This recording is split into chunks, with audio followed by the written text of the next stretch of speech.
My name is Jason Pearson, and today I'm going to teach you on why you can't roll away when performing a backside board slide on a handrail.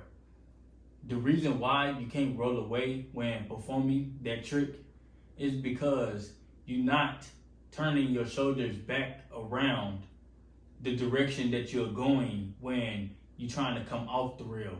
So the reason why you're not landing the trick or rolling away when you're trying to attempt that trick is because you're not turning your shoulders back to the direction that you're going when you're about to land the trick. So all you have to do is turn your shoulders back to the direction that you want to land when you want to roll away when performing that trick.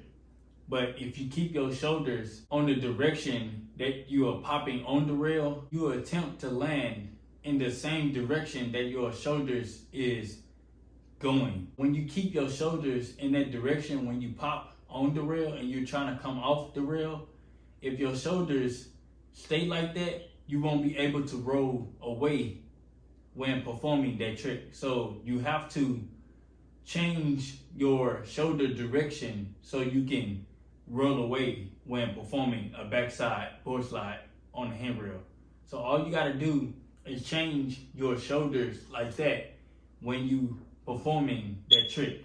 If you do that, you will have no problems performing that trick when coming off the rail. If you find this tip helpful to you in any kind of way, don't forget to share it with someone else that might need this tip on trying to learn how to fix their backside board slides when coming off the rail. And if you're new to my channel, don't forget to hit that subscribe button and that notification button so you won't miss out on videos like this every week. So you can be notified when I post videos like this every week. Catch you in the next video.